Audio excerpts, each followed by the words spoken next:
जय होम्योपैथी, जय हनीमैन। कल हमने चर्चा की एपोरिज्म नंबर 161 के ऊपर कि एग्रावेशन के बारे में मास्टर हनीमैन ने क्या कहा। आज हम चर्चा करेंगे एपोरिज्म नंबर 162 और 163 के बारे में। और ये बेस ऑफ गुरुकुल कह सकते हैं हम कि यहाँ पे गुरुकुल सिस्टम के अंदर, इंडियन वे ऑफ एजुकेशन के अंदर हम जिस तरीके से सीखे हैं और हमारा जिस तरीके का प्रैक्टिस है, उसके पूरे का पूरा बेस एपोरिज्म नंबर 162 है, ऐसा हम कह सकते हैं। क्योंकि यहाँ पे हनीमैन ने हमें छूट दे रखी है कि किस तरीके से प्रिस्क्रिप्शन करें। तो देखेंगे हम आज कि मास्टर हनीमैन हमें एपोरिज्म नंबर 162 और 163 के अंदर क्या समझाना चाहते हैं, क्या कहना चाहते हैं। मास्टर ने तो कह दिया कि सिमिलिया सिमिलिबस क्योरेंचर, लेकिन हमारे पास दवाइयां कितनी है, उनमें से कितनी दवाइयां हम जानते हैं, और जो जानते हैं उनमें से कितनी दवाइयों का हम प्रयोग करते हैं। बहुत कम दवाइयां हम जानते हैं, उनमें से भी कम सिम्टम ही प्रूव हुए हैं। लेकिन फिर भी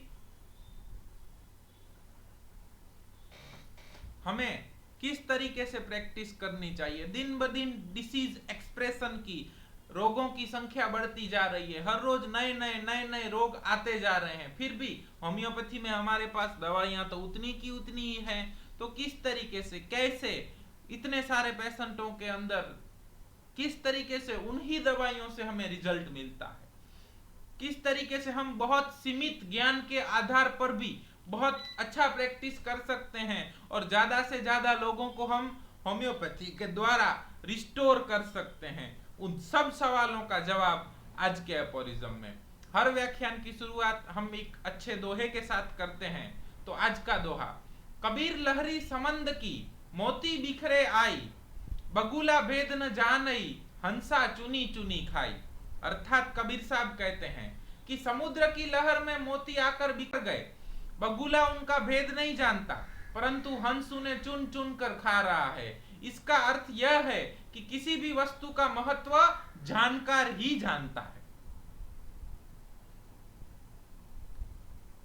मतलब क्या हुआ कि एक बार एक शिष्य था, तो गुरुजी ने उसको कहा कि हमने आपको ओम वाली कहानी बताई थी ना, उसी सापेक्ष में, कि मैं तुम्हें दो पत्थर देता हूं, तुम्हें ये दो पत्थर लेके जाना है और इसका मूल्य करवाना है, लेकिन याद रहे हमें बेचना नहीं है। तो वो शिष्य वो दो पत्थर लेके गया। पहले उसके सामने वो सब्जी वाला मिला, तो उस ब्रह्मचारी ने उस सब्जी वाले को बताया कि ये दो पत्थर हैं, आप मुझे इसका क्या मूल्य दे सकते हैं। उसने बताया ये आधा किलो तोलने में मुझे काम आए ऐसा है, तो मैं तुम्हें आधा किलो टमाटर दे सकता हूँ। उसने बोला नहीं, मुझे नहीं बेचने हैं। उससे थोड़ा आगे गया तो एक व्यापारी का दुकान था, कपड़े का व्यापारी था। उसको बोला ये दो पत्थर बेचने हैं और इसके बदले में आप मुझे क्या देंगे। तो व्यापारी ने बोला कि नहीं, मुझे तो वैसे ये किसी काम के नहीं है, लेकिन तुम ब्रह्मचारी हो तो मैं तुम्हें थोड़ा कपड़ा दे दूंगा। उसने बोला नहीं, मुझे नहीं बेचने हैं। उससे आगे गया तो एक सुनार की दुकान थी। तो उस सुनार थोड़ा बहुत जानता था कि ये पत्थर नहीं है, ये तो रत्न है। तो सुनार ने बोला कि मैं इसके बदले तुम्हें 1,000 सुना मोहरे दूंगा। उसने बोला नहीं, मुझे बेचना नहीं है। उससे आगे गया, वहां जवारी का दुकान था। जवारी ने जाना, ओ ये तो बहुत कीमती रत्न है। उसने बोला मैं इसके लिए तुम्हें मैं तो इसका मूल्य नहीं चुका पाऊंगा, लेकिन एक काम करो, तुम राज जौहरी के पास जाओ, शाही जौहरी के पास जाओ, जो राजा का जौहरी है, वो शायद इसका मूल्य चुका पाए। तो बोला ठीक है। वो राजा के जौहरी के पास गया। तो उस राजा के जौहरी ने कहा कि दोस्त, ये तो बहुमूल्य रत्न है, जो किसी बहुत अनजान जगह पे पाए जाते हैं, और ऐसे रत्न बहुत दुर्लभ हैं। इसका मूल्य तो पूरे का पूरा राजकोष देके भी नहीं चुकाया जाता है। मैं तुम्हें इसका मूल्य नहीं दिलवा सकता। और वो बालक वहां से वापिस आ गया और अपने गुरु के पास आके पूरी घटना बताई। और गुरुजी ने उसको बताया कि जो मंत्र मैंने तुम्हें ओम दिया था, उसके पहले की घटनाक्रम ये थी कि उस बालक ने गुरुजी को कहा कि मुझे दुर्लभ कोई मंत्र बताओ। गुरुजी ने उसके कान में मंत्र बताया ओम, और वो बालक ओम का स्मरण करते रहा करते रहा करते रहा। फिर एक दिन वो गया तो सब लोग ओम बोल रहे थे, ओम नमः शिवाय, ओम भिक्षाम देहि, ओम ओम ओम। तो वो गुरुजी के ऊपर बहुत क्रोधित हो गया कि गुरुजी आपने तो मुझे सुलभ वस्तु ही बता दी, सब लोग ओम को जानते हैं और आप कह रहे हैं कि ये दुर्लभ है। तो गुरुजी ने उसको ये 2 पत्थर दे के भेजा, और अब गुरुजी ने समझाया कि जिस तरह इस पत्थर की कीमत भी जैसे जैसे तुम आदमी बदलते गए वैसे वैसे बदलती गई, और जो जहरी इसकी कीमत जानता है उसने बताया कि ये तो बहुमूल्य है, अमूल्य है, दुर्लभ है। उसी तरीके से ओम को जानते तो सभी हैं, लेकिन सब अपने लेवल के ऊपर जानते हैं। कोई जौहरी है जो ओम का सही मायने में मतलब जानता है। बात समझ में आ रही है? मैंने तुम्हें जो दुर्लभ मंत्र बताया वो ओम ही है, लेकिन तुम अगर वो जौहरी बनोगे तो ही तुम ओम मंत्र कैसा है उसको जान पाओगे, नहीं तो आधा किलो टमाटर में बेच दोगे। उसी तरीके से हनीमैन ने हमें जो लॉ ऑफ सिमिलिया बताया है वो लॉ ऑफ सिमिलिया ही है, लेकिन जैसे जैसे आदमी बदलता जाएगा लॉ ऑफ सिमिलिया का मूल्य बदलता जाएगा। अमूल्य ही है, लेकिन कोई बोलेगा ओ ये तो हर बार यही कहते हैं, ये तो हम जानते हैं। जैसे ओम को सभी जानते हैं, वैसे हनीमैन की बातों को, लॉ ऑफ सिमिलिया को सभी लोग जानते हैं, लेकिन सिर्फ जानते हैं। बात समझ में आ रही है? जो जहरी है वही उसके मूल्य को पहचानता है, वही पहचानता है कि लॉ ऑफ सिमिलिया इज अमूल्य।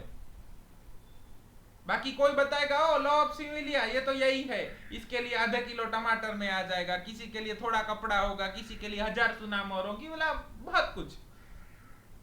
तो हनीमैन की वही बातें हैं और गुरुकुल के अंदर आपको वही सिखाया जाता है। लेकिन ये क्या है, मनुष्य का दिमाग है ना, ह्यूमन माइंड है, इसको नई नई चीजों का बहुत आकर्षण रहता है।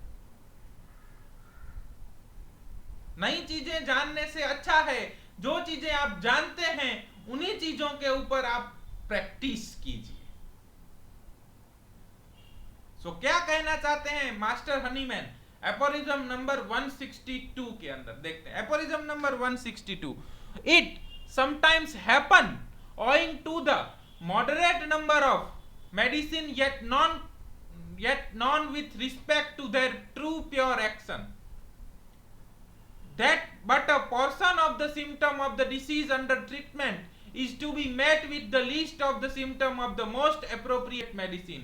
Consequently, this imperfect medicinal morbific agent must be employed for the lack of a more perfect one.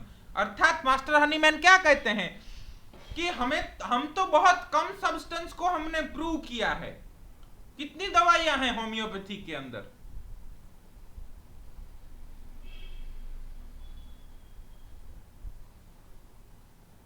2000, 3000, 5000 अभी की बात करें तो ठीक है। हनीमैन के टाइम पे तो 50, 60, 70 दवाइयां थी। तो हनीमैन ने फिर भी दुनिया के अंदर बहुत सारे सब्सटेंस हैं, और आगे हमने एक श्लोक के अंदर लिया था कि ऐसी कोई चीज ही नहीं है जो दवाई के तौर के ऊपर यूज ना की जा सके, ऐसा कोई शब्द ही नहीं है जो मंत्र ना हो, आपको यूज करना आना चाहिए। तो दुनिया की हर चीज, दुनिया का हर तत्व दवाई है, लेकिन उनमें से हमने तो बहुत कम को प्रूव किया है, और जितने प्रूव किए हैं उनमें भी फुली प्रूव्ड कितने हैं? बहुत कम। तो कई दफा ऐसा हमें देखने को मिलता है कि हमें सिमिलिमम नहीं मिलती है। हमने जो प्रिस्क्राइबिंग टोटालिटी बनाई है, प्योर उस टोटालिटी को मैच करती हो ऐसी दवाई हमें नहीं मिलती है। तब क्या करना चाहिए? क्या करना चाहिए?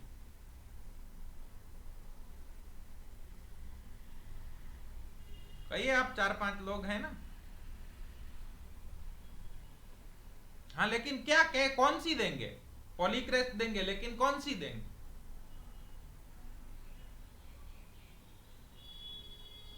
आपने एक टोटालिटी बनाया, hot, sweet desire, left sided sleep, thirstless, anxiety family about, इस तरीके से आपने एक टोटालिटी बनाया। अब क्या करेंगे? ऐसा कोई भी मेडिसिन नहीं मिल रहा है जो इस पूरे के पूरे टोटालिटी को कवर करता हो। तब क्या करना है? वही हनीमैन हमें सिखाते हैं कि पहले तो हमें ऐसा मेडिसिन, अभी तक हनीमैन ने एक ही बात की, टोटालिटी बनाओ, टोटालिटी बनाओ, टोटालिटी बनाओ। पहले कहा केस लो, केस रिसीविंग करो, केस रिसीविंग करो, PQRS निकालो, PQRS निकालो, टोटालिटी बनाओ, टोटालिटी बनाओ, और जो आपकी टोटालिटी आई उसको मेडिसिन में जाके ढूंढो, और ऐसा मेडिसिन ढूंढो कि जो पूरे का पूरा टोटालिटी आपको देता हो। लेकिन अब हनीमैन कहते हैं कि प्रैक्टिस में ऐसा बहुत दफा होता है कि पूरे का पूरा टोटालिटी हमें किसी मेडिसिन के अंदर नहीं मिलता है, क्योंकि हम तो बहुत कम मेडिसिन जानते हैं, उसके भी बहुत कम सिम्टम जानते हैं। तब हमें क्या करना है?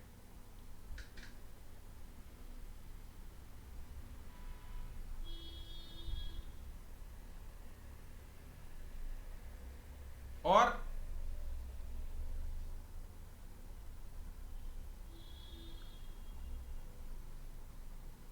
that but a portion of the symptom of the disease under treatment is to be met with the list of the symptom of the most appropriate medicine। उनमें से आपको उस जगह पे ऐसी दवाई ढूंढनी है जो 10 के 10 सिम्टम नहीं, लेकिन 9, 8, 7, 6 कुछ ना कुछ भाग कवर करती हो टोटालिटी का। बात समझ में आई? हनीमैन कहते हैं कई बार ऐसा होगा कि हर एक बार आपको पूरे का पूरा टोटालिटी नहीं मिलेगा किसी एक मेडिसिन में, तो वहां पे कुछ छोड़ना पड़ेगा। जब आप लोग प्रैक्टिस में आते हैं, कई दफा आप केस शेयर करते हैं ग्रुप में, तो हम कई दफा ऐसा होता है कि डिजायर थर्स्ट अवॉइड करके प्रिस्क्रिप्शन करते हैं। हमने आपको बोला लाइकोपोडियम, लेकिन आप तो कहेंगे लेकिन सर पेशेंट तो थर्स्टी है। तो क्या हुआ? जब पूरे का पूरा टोटालिटी किसी एक मेडिसिन के अंदर आपको नहीं मिलता है, तो वहां पे आपको मोस्ट सिमिलर शोधनी है, ढूंढनी है। शोधनी है मीन्स हम गुजराती हैं, जो भी लैंग्वेज बोलते हैं वो गुजराती में बोलते हैं, ठीक है?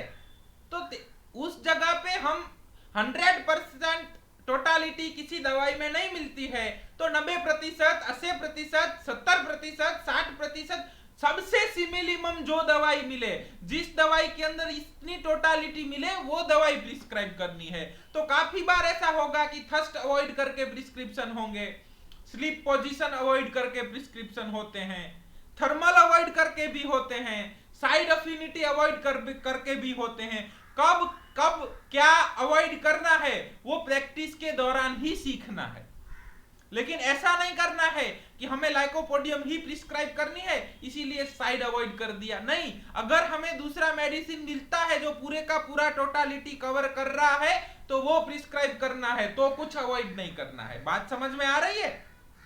ये बात तब की है जब पूरे का पूरा टोटालिटी किसी जगह पे मैच नहीं हो रहा है, तो 90%, 80%, 70% टोटालिटी मैच करके सिमिलिमम देना है।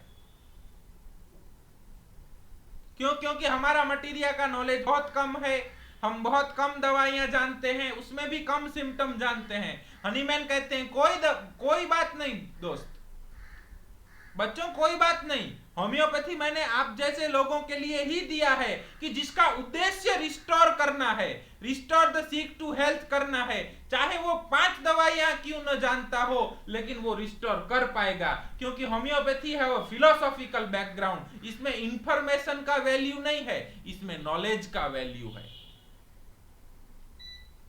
बात समझ में आ रही है?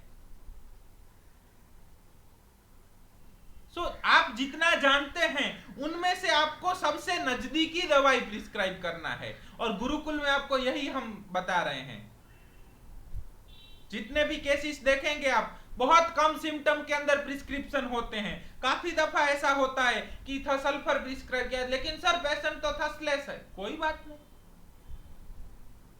जब आपको ऐसा मिलेगा कि पूरे का पूरा टोटालिटी किसी दवाई के अंदर नहीं मिल रहा है, तो एक आध 2 सिम्टम अवॉइड किए जा सकते हैं। और लाइकोपोडियम का हर पेशेंट आपको थर्स्टलेस मिलना जरूरी नहीं होता है। अगर थर्स्टलेस मिलता है तो लाइकोपोडियम सोचा जा सकता है।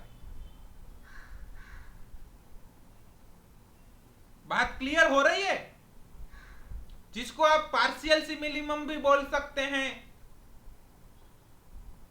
लेकिन जो भी, हमें इसके नाम नहीं देने हैं। हमें क्या करना है, अगर 100% टोटालिटी हमें किसी मेडिसिन के अंदर मिलती है तो वो देनी है। अगर वो नहीं मिल रही है तो 90, 80, 70, 50% वाली तो मिलेगी दवाई, वो प्रिस्क्राइब करो यार, लेकिन रिजल्ट मिलेगा। It sometimes happens owing to the moderate number of the medicines yet known with respect to their true pure action, that but a portion of the symptom of the disease under treatment is to be met with the least of the symptom of the most appropriate medicine, most appropriate. Consequently, this imperfect medicinal morbific agent must be employed for the lack of the more perfect one. जब हमें more perfect दवाई नहीं मिलती है तो उस जगह पे हम लीस्ट परफेक्ट, इम्परफेक्ट दवाई भी दे सकते हैं। लेकिन हनीमैन क्या कहते हैं, on the basis of symptom similarity. बात समझ में आ रही है? हनीमैन हाइपोथेसिस के बेस के ऊपर दवाइयों का कंटेंट बढ़ाने की बात नहीं कर रहे हैं, थियोरियों के बेस के ऊपर दवाइयों का कंटेंट बढ़ाने की बात नहीं कर रहे हैं। हनीमैन कहते हैं कि दवाई का एक्शन जानने के लिए प्रूविंग करो, और अगर प्रूव नहीं हो रही है, प्रूविंग की दवाइयां हमारे पास कम हैं, हम उतना क्लेवर स्टूडेंट नहीं है, एवरेज स्टूडेंट हैं, तो हमारे पास मेडिसिन का नॉलेज भी कम है, तो अपने नॉलेज में से जो भी मेडिसिन मैच हो वो मेडिसिन प्रिस्क्राइब करो। तो जिसको 15 मेडिसिन आती हैं वो भी होम्योपैथी प्रैक्टिस कर सकता है, और जिसको 2500 मेडिसिन आती हैं, 5000 मेडिसिन आती हैं, वो सर भी होम्योपैथिक प्रैक्टिस कर सकते हैं। होम्योपैथिक प्रैक्टिस करने के लिए आपका उद्देश्य प्योर होना चाहिए। आपके पास कंटेंट कितना है ना, वो बहुत महत्व का नहीं है। बात समझ में आ रही है? ऐसा नहीं है कि आपको इतनी मेडिसिन आए तो ही आप प्रैक्टिस कर सकेंगे। 5 आती है, 15 आती है, 25 आती है, आपको 500 सिम्टम आए तो ही आप प्रैक्टिस कर सके, ऐसा नहीं है। आपको 5, 10, 15 सिम्टम एक मेडिसिन के आते हैं तो भी आप प्रैक्टिस कर सकते हैं। क्यों? क्योंकि it is a science of principles. अगर आप उन सिद्धांतों के ऊपर चलते हैं तो ही ये होम्योपैथी है, otherwise it is only use of homeopathic medicine. There is difference, बहुत अंतर है होम्योपैथिक सिद्धांतों के ऊपर प्रैक्टिस करना और होम्योपैथिक दवाइयों का प्रयोग करना। हमें होम्योपैथिक दवाइयों की प्रयोग की बात नहीं है। हनीमैन ऑर्गेनन ऑफ मेडिसिन के अंदर हर जगह के ऊपर सिद्धांतों की बात करते हैं, और इसीलिए उन्होंने पहले ही उद्देश्य बता दिया कि आपका उद्देश्य प्योर है तो ही आपको रिजल्ट मिलेगा, तो ही आप प्रैक्टिस कर पाएंगे। बात क्लियर हो रही है? इतने में किसी को कुछ न समझ आया हो तो पूछिए। कब क्या अवॉइड करना है, कब थर्स्ट अवॉइड करेंगे, कब थर्मल अवॉइड करेंगे, कब साइड अवॉइड करेंगे, कब और सिम्टम अवॉइड करेंगे, ये बाय प्रैक्टिस सीखना है। लेकिन शॉर्ट में आपको बता दें कि जो सिम्टम स्पॉन्टेनियस हैं, जो सिम्टम इंटेंस हैं, जो सिम्टम सीवियर हैं, वो अवॉइड नहीं करने हैं। जो सिम्टम आपने निकाले हैं वो अवॉइड किए जा सकते हैं। जब अवॉइड करने की जरूरत पड़े तब की बात है। हाँ, हर बार अवॉइड करके ही प्रिस्क्रिप्शन नहीं करना है। कहिए, और किसी को कोई प्रश्न हो तो।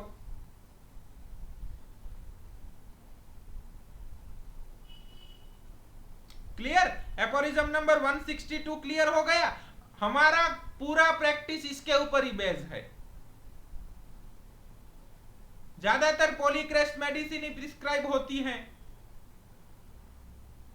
इतना नहीं है कि होम्योपैथी के अंदर सिर्फ उतनी ही मेडिसिन है, हम उतना ही जानते हैं, लेकिन फिर भी होम्योपैथी करने का जज्बा आप रखेंगे तो आप 25 मेडिसिन में भी होम्योपैथी कर पाएंगे। रिजल्ट मिलेगा, डंके की चोट के ऊपर मिलेगा, क्योंकि ये हनीमैनियन प्रैक्टिस है, ये फिलॉसफी है। धारयति स धर्मा, जिसको धारण किया जा सकता है वही धर्म है। आप अगर होम्योपैथी आपकी प्रैक्टिस में लाएंगे तो ही वो होम्योपैथी है। आप दवाइयों का उपयोग करेंगे तो वो होम्योपैथी ऐसा नहीं हो जाता है। ये सिद्धांत प्रैक्टिस के अंदर होने चाहिए, क्योंकि ओम तो सब लोग जानते हैं, लेकिन उसका मूल्य हर बार बदलता जाएगा। लॉ ऑफ सिमिलिया के बारे में हर किसी को मालूम है। जो बच्चा होम्योपैथी पढ़ के निकलता है लेकिन फिर भी वाट्स दे के थूजा देने लगता है। बात समझ में आ रही है? फिर भी उसको पेशेंट बोलेगा कि मुझे क्लीन करना बहुत पसंद है, तो आर्सेनिक दे देता है। 2 मेडिसिन, 3 मेडिसिन, 4 मेडिसिन कॉम्बो करके भी हमारे कुछ मित्र देते हैं। वो उनकी जगह पे होम्योपैथी कर रहे हैं, लेकिन हमारा गोल क्या है? धीरे धीरे धीरे धीरे अपने आप को गढ़ना और सिंगल मेडिसिन के ऊपर आके रिस्टोर करना। रिजल्ट सबको मिलता है, रिजल्ट लेना कोई बड़ी बात नहीं है, लेकिन rapid, gentle and permanent restoration करना है तो हनीमैनियन सिद्धांतों के ऊपर जीना है। बात क्लियर हो रही है? एक बहुत अच्छा स्टोरी याद आ रहा है हमें। एक आश्रम के अंदर एक ब्रह्मचारी रहते थे और उनके पास एक पंछी था जो पिंजरे में बंद था, और उनका एक शिष्य था। तो पंछी ने शिष्य को बोला कि तुम मुझे आजाद कर दोगे तो मैं तुम्हें ज्ञान की 3 बातें बताऊंगा। तो उस शिष्य ने बोला कि नहीं, पहली बात तुम पिंजरे के अंदर से ही बताओ तो फिर मैं तुम्हें आजाद करूंगा। तो पंछी ने बोला, पहली बात, कभी भी जीवन के अंदर अफसोस मत करो। ये मैंने गलत कर दिया, इतने साल मैंने वेस्ट कर दिए, इतने साल मैंने गलत किया, कभी भी अफसोस मत करो। उसने कहा ठीक है। फिर उसने पिंजरा खोला, पंछी चूर बाहर आया और पेड़ के ऊपर बैठा। फिर उसने बताया कि किसी की कही हुई बात को तुरंत ना मान लो, अपनी विवेक बुद्धि से निर्णय करो कि जो ये बता रहा है वो सच है कि नहीं है, ऐसा हो सकता है कि नहीं हो सकता है। उसके ऊपर चिंतन करो, मनन करो, और अगर आपका विवेक उसे मानने को कहे तभी मानो। फिर पंछी वहां से उड़ा और पहाड़ की चोटी के ऊपर जाके बैठा और वहां बैठ के बोला, अब उसने बोला शिष्य ने, अब तीसरी बात बता दो। पंछी ने बोला, अरे तीसरी बात बताऊं? तू तो मूर्ख है, क्योंकि तूने मुझे छोड़ दिया। अगर तू मुझे मार देता तो मेरे पेट में से तुझे बहुत कीमती हीरे मिलते। इतना सुनते वो विलाप करने लगा, अरे रे, मैंने क्यों पंछी को छोड़ दिया? अगर मैंने नहीं छोड़ा होता तो मुझे बेशकीमती हीरे मिल जाते। इसका अफसोस तो मुझे जिंदगी भर रहेगा। फिर उसने फिर कहा, पंछी, अब मैं तुम्हें विनती करता हूं कि मुझे तीसरी बात बता दो। पंछी ने कहा, तीसरी बात तेरे लिए नहीं है मूर्ख, क्योंकि तूने मेरी दोनों बातें नहीं मानी है। मैंने तुम्हें ज्ञान की पहली बात बताई थी कि अफसोस मत करो, लेकिन फिर भी तुम अफसोस कर रहे हो। मैंने तुम्हें दूसरी बात बताई थी कि कोई किसी की बताई हुई बात के ऊपर विश्वास मत करो, अपने चिंतन करो, मनन करो, और अगर आपको विवेक बुद्धि कह रही है कि वो सत्य है तभी मानो। मूर्ख, तूने कहीं सुना है कि किसी पंछी के पेट में हीरे होते हैं? और पंछी वहां से उड़ गया।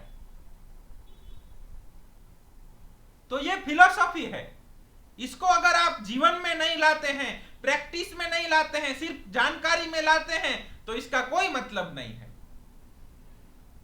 बात समझ में आ रही है? हमने गुरुकुल के पहले व्याख्यान से आपको बताया था कि हम भी कहते हैं वो मान नहीं लेना है, चिंतन करना है, मनन करना है, सत्य खोजना है, और वो सत्य सिर्फ मानना नहीं है, उसको अपने व्यवहार में लाना है, तो ही वो आपको जीवन जीने में क्या काम आएगा। नहीं तो ज्ञान की कितनी भी बातें आपको मालूम होंगी, आपको अफसोस होगा, और अफसोस होगा, आप किसी की कही हुई बात मान लेंगे तो आप तीसरे सत्य के अधिकारी नहीं हैं। इसी तरीके से गुरुकुल के व्याख्यान भी बहुत लोग देखते हैं, लेकिन बहुत कम लोग हैं जो उनमें से सत्य को निकाल के अपनी प्रैक्टिस में लाते हैं। बात समझ में आ रही है? काफी दोस्त हमें मैसेज करते हैं, पूछते हैं, सर मायाज़म के बारे में बताइए, इसके बारे में बताइए, उसके बारे में बताइए। लेकिन अगर पहली बात ही हम अपने जीवन के अंदर नहीं लाते हैं तो फिर दूसरी और तीसरी बात हमारे लिए नहीं होती। पहले हमें लॉ ऑफ सिमिलिया तो पूरी तरह से पचाना है, फिर हम पोटेंसी के ऊपर जाएंगे, फिर हम रिपीटेशन के ऊपर जाएंगे, फिर हम मायाज्म के ऊपर जाएंगे, फिर हम दूसरे ऑथर्स की फिलॉसफी के ऊपर जाएंगे। बात समझ में आ रही है? अभी हम प्रैक्टिस ही नहीं करते हैं, सिर्फ सुनते रहते हैं। ओ बहुत मजा आ रहा है सर, क्या बात है, बहुत मजा आ रहा है, बहुत मजा आ रहा है। तो क्या मतलब है? गुरुकुल का उद्देश्य यही है कि ज्यादा से ज्यादा लोग होम्योपैथी प्रैक्टिस करें, होम्योपैथी सिद्धांतों को अपने जीवन के अंदर उतारें। ये आपके उस सवाल का जवाब है एपोरिज्म नंबर 162। काफी सारे मित्र कहते हैं कि हर बार की क्या हॉट और chilly, thirsty, thirstless, desire, aversion, sleep position से प्रिस्क्रिप्शन होते होंगे, होते हैं। हर बार आपको परफेक्ट सिमिलिमम नहीं मिलेगी, लेकिन इतनी माहिती से भी आप 70, 80, 90% सिमिलिमम ड्रग के ऊपर पहुंच जाएंगे और आपको रिजल्ट मिलेगा। हनीमैन आपको छूट देते हैं क्योंकि हनीमैन ने होम्योपैथी को रॉकेट साइंस नहीं बताया है कि बहुत सुपर क्लेवर लोग हों वही होम्योपैथी कर पाए। हनीमैन कहते हैं छोटे से छोटा बच्चा भी, अगर अनपढ़ आदमी भी, लेकिन अगर उसका उद्देश्य प्योर है तो गुरु कृपा से वो होम्योपैथी प्रैक्टिस कर पाएगा। वो आप 4, 5, 7, 8 सिम्टम लेके भी, अगर आपको भले ही परफेक्ट सिमिलिमम ना मिले, आपको 20-25 दवाइयां आती हैं, लेकिन कुछ हनीमैन क्या बताते हैं? Consequently, this imperfect medicinal morbific agent must be employed। Must शब्द का यूज किया है हनीमैन ने। बात समझ में आ रही है? अगर आप अंग्रेजी ग्रामर जानते होंगे तो difference between must and can, can कब कब यूज होता है, मे, MAY कब यूज होता है और मस्ट कब यूज होता है, वो अभ्यास कीजिएगा। Agent must be employed for the lack of more perfect one. जब आपको मोर परफेक्ट वन सिमिलिमम नहीं मिलती है, तब आपको जो सिमिलिमम मिलती है वो मस्ट बी एम्प्लॉयड। मस्ट मतलब क्या? करना ही करना है, फर्जियात है, फर्जियात है। बात समझ में आ रही है? हनीमैन ने मे शब्द यूज नहीं किया है। बात समझ रहे हैं? हनीमैन ने कैन शब्द यूज नहीं किया है कि आपकी इच्छा हो तो आप कर सकते हैं। हनीमैन ने मे शब्द यूज नहीं किया है कि करना हो तो कर सकते हैं। हनीमैन ने शब्द यूज किया है मस्ट बी एम्प्लॉयड, मतलब करना ही करना है। मैं हनीमैन आपको ऑर्डर देता हूं कि जब आपको परफेक्ट सिमिलिमम नहीं मिल रहा है तो वहां पे आपको जो सिमिलिमम मिले, 7%, 70%, 80% सिमिलिमम मिले, वो लेके, लेकिन आपको लॉ ऑफ सिमिलिया का उपयोग करना है, करना है और करना है। बात समझ में आ रही है? क्यों आपको वही 4-5 सिम्टम हर बार आप लेते हैं फिर भी रिजल्ट मिलते हैं? मिलते हैं ना पांडे जी? 60-70% केसेस के अंदर आप वही 4-5 सिम्टम जो गुरुकुल के व्याख्यान में आपको सिखाते हैं, वही सिम्टम लेके प्रिस्क्रिप्शन करते हैं, फिर भी रिजल्ट क्यों मिलते हैं? उसका जवाब हनीमैन ने एपोरिज्म नंबर 162 और 163 के अंदर दिया है। बात क्लियर हो रही है? अब क्या है, होम्योपैथी को हम लोगों ने फैशन बना दिया है, हर रोज नई दवाई के साथ आते हैं। वो जो लोग रिसर्चर हैं वो अपने आप करते हैं, वो बात उनकी है, अपनी है। लेकिन हम जब तक हनीमैन को समझे हैं, हनीमैन ने नई दवाइयां ढूंढने की बात बहुत नहीं की है, हनीमैन ने सिद्धांतों को अपने जीवन में लाने की बात की है। बात समझ में आ रही है? लेकिन हम हनीमैन को भूलते जा रहे हैं। हनीमैन तो कहते हैं आपको 5 दवाई आ रही है तो उन 5 में से कौन सी दवाई सिमिलिमम है वो दे दो। 10 आ रही है तो 10 में से ढूंढो, 25 आ रही है तो उनमें से ढूंढो, 50 आ रही है तो उनमें से ढूंढो, 500 आ रही है तो उनमें से ढूंढो। आपके हिसाब से 100%, 99%, 90%, 80%, 70%, 50%, 20%, जो भी सिमिलिमम आपको मिल रही है, agent must be employed. Hahnemann के शब्दों को गौर से पढ़िए। बात क्लियर हो रही है? मस्ट शब्द यूज किया है हनीमैन ने। दवाई तो देना ही देना है और लॉ ऑफ सिमिलिया के बेस के ऊपर देना है, थियरियों के बेस के ऊपर नहीं देना है।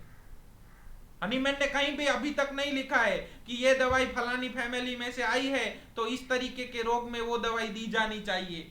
या तो फलाने किंगडम में से हम लेके आए हैं तो देनी चाहिए। हनीमैन हर जगह एक ही बात करते हैं। क्या बात करते हैं?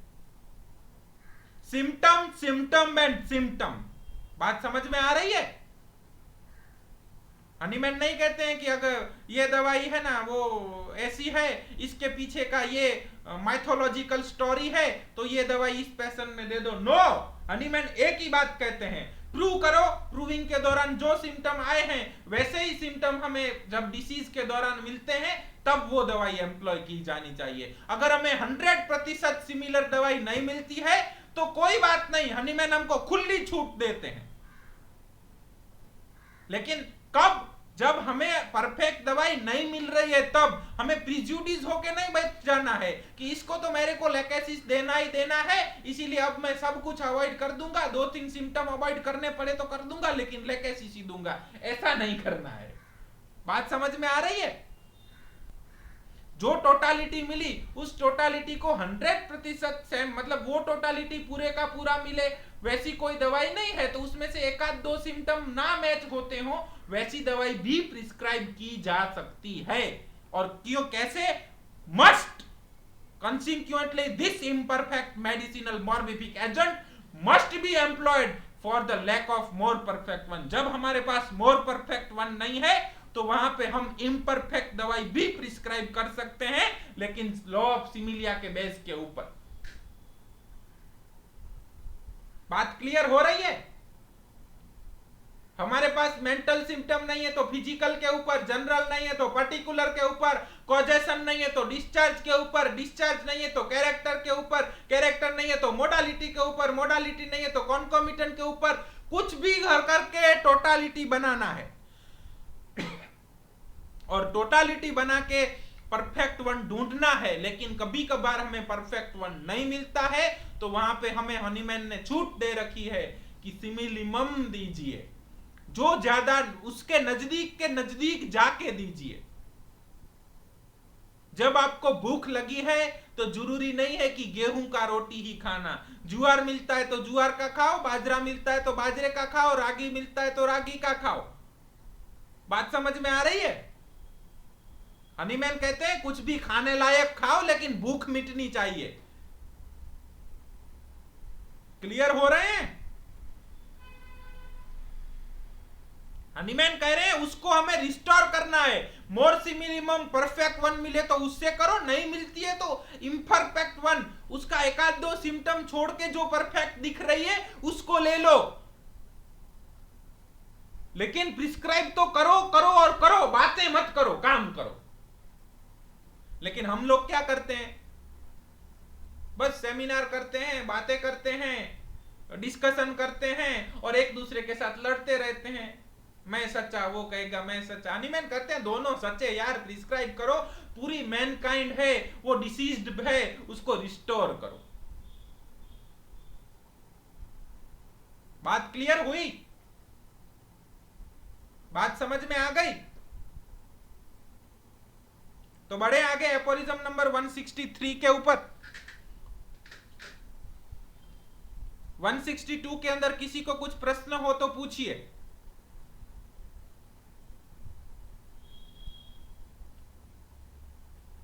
मटीरिया मेडिका के व्याख्यान के दरमियान हमने सब कुछ आपको यह बताया है, लेकिन अब हनीमैन के रेफरेंस के साथ बता रहे हैं कि यहां पे हनीमैन ये कहते हैं। इसी को गुरुकुल कहते हैं कि आपको मालूम भले ही नहीं है कि आप क्या कर रहे हैं, लेकिन आप अच्छा कर रहे हैं। क्यों? क्योंकि ये गुरु शिष्य परंपरा है। आप एक जगह से सीखे हैं और बढ़ते जा रहे हैं। हमें मालूम नहीं होता है कई दफा कि हम कौन सा प्रिंसिपल यूज कर रहे हैं, कौन सा एपोरिज्म यूज हो रहा है, लेकिन हाँ पेशेंट रिस्टोर हो रहे हैं। इसी को तो गुरुकुल कहते हैं। कोई भी कर सकता है, उद्देश्य अच्छा होना चाहिए। क्लियर? तो आगे बढ़ते हैं एपोरिज्म नंबर 163 के अंदर। मास्टर क्या कहना चाहते हैं? In this case we can not indeed expect from this medicine a complete undisturbed cure. अब जब हम प्योर 100% सिमिलिमम नहीं देते हैं तो ऐसे केसेस के अंदर we can not indeed expect from this medicine a complete undisturbed cure. हम वहां पे कंप्लीट अनडिस्टर्ब्ड क्योर अपेक्षा नहीं करते हैं, यानी मैंने पहले ही बता दिया। For during its use some symptom appears which were not previously observed in the disease। उस जगह पे कुछ ऐसे सिम्टम भी देखने को मिल सकते हैं जो पहले डिसीज के दौरान देखने को नहीं मिले हैं। Accessory symptom of the not perfectly appropriate remedy, उन सिम्टम को नॉट परफेक्टली एप्रोप्रिएट रेमेडी के एसेसरी सिम्टम कहे जाते हैं। This does by no means prevent a considerable part of the disease into bracket a symptom of the disease that resemble those of the medicine। उस medicine के वैसे symptom भी होते हैं कि जो वो डिसीज के साथ मैच करते हैं, लेकिन एसेसरी सिम्टम उन्हें कहा जाता है जो डिसीज के साथ मैच नहीं करते हैं लेकिन उस मेडिसिन के सिम्टम हैं। क्लियर हुआ? From being eradicated by this medicine, thereby establishing a faith commendable of the cure, but still this does not take place without those accessory symptoms, which are, however, always moderate when the dose of the medicine is sufficient minute। तो जब हम partial similimum या तो imperfect medicine या तो 100% similar नहीं है वैसी मेडिसिन प्रिस्क्राइब करते हैं तो कुछ बार ऐसा देखने को मिलता है कि ऐसे कुछ ऐसे सिम्टम जो डिसीज के सिम्टम नहीं हैं, जो पहले कभी ऑब्जर्व भी नहीं हुए हैं, जो उस दी गई मेडिसिन के सिम्टम हैं, ऐसे एकाध दो सिम्टम देखने को मिलते हैं। और देखने को मिले तो हमें समझ जाना चाहिए कि मेडिसिन की एक्शन स्टार्ट हो गई है, हमें रिपीटेशन बंद कर देना है। लेकिन जब हम मेडिसिन का डोज माइन्यूट देते हैं तो ऐसे सिम्टम आने की संभावना बहुत कम है। बात समझ में आई?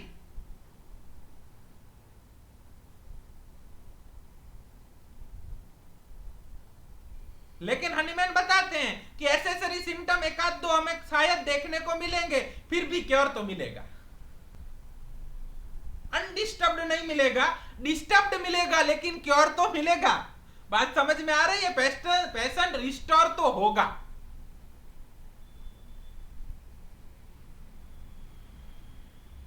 बात समझ में आई? जब हमें पहले क्या करना है, अगर हमें 100% सिमिलिमम मिले तो हमें वही ढूंढना है। लेकिन कुछ काफी सारे केसेस ऐसे हमें देखने को मिलेंगे with lack of our knowledge of materia medica, lack of our knowledge of case receiving. Learning is the process. हमें धीरे धीरे स्टेप बाय स्टेप सीखते जाना है ना। रातों रात परफेक्ट तो हो नहीं जाएंगे हम। तो इस लैक ऑफ नॉलेज के कारण या तो मटीरिया मेडिका खुद की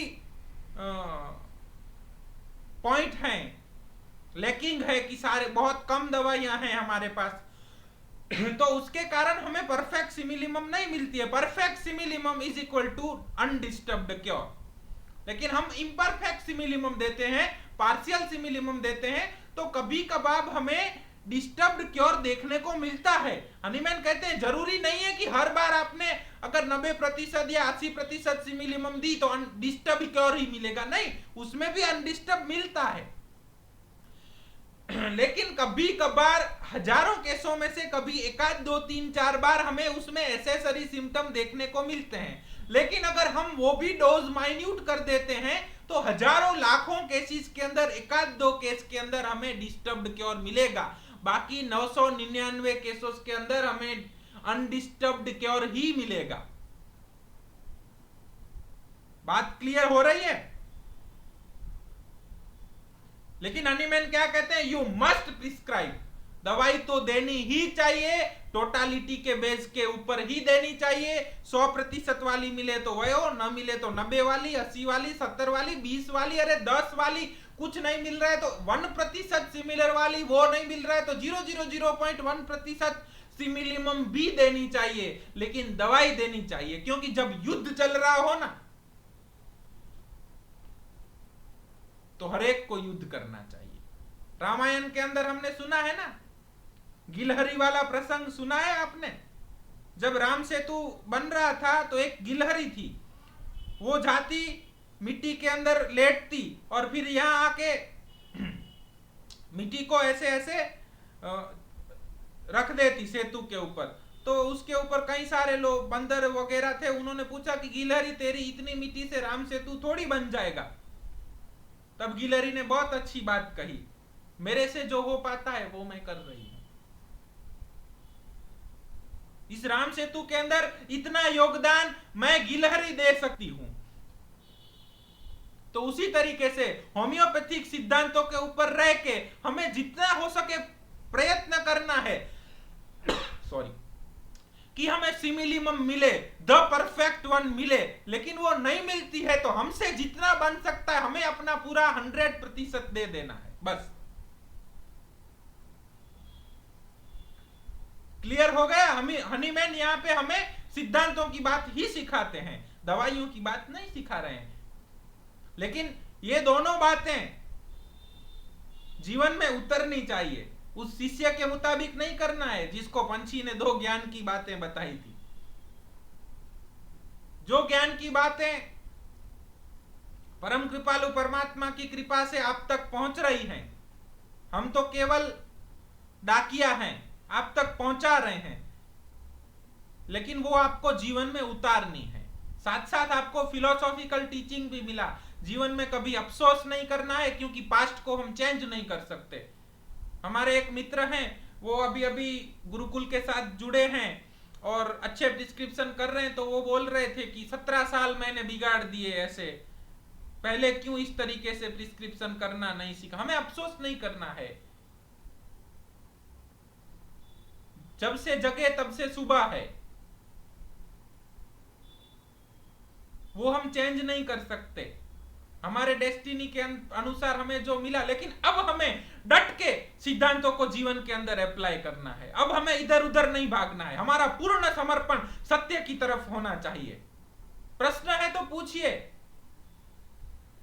हम आपकी शंका का समाधान करने का पूरा प्रयत्न करेंगे। लेकिन आज यहां से सीखे, कल वहां से सीखे, परसों वहां से सीखे, हर जगह इंफॉर्मेशन बट रही है, ज्ञान नहीं बट रहा है।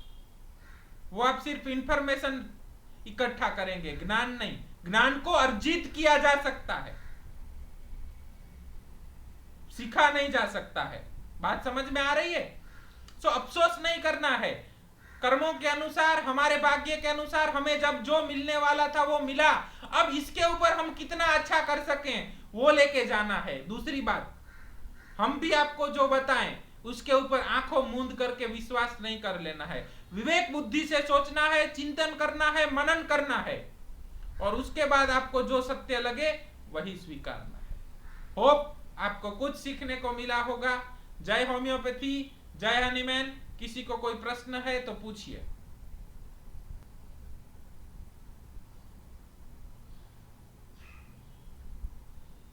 क्योंकि हम भी आपको सिर्फ बता रहे हैं, एक जगह से लेके आपको बता रहे हैं, इसमें हमारा कुछ नहीं है। हमारे ऊपर इतनी प्रभु कृपा बहुत है कि हम आप तक हमारी जुबान से ये सब पहुंच रहा है।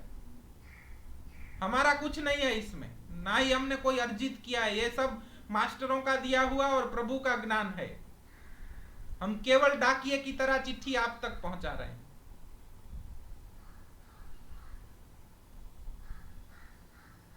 ठीक है।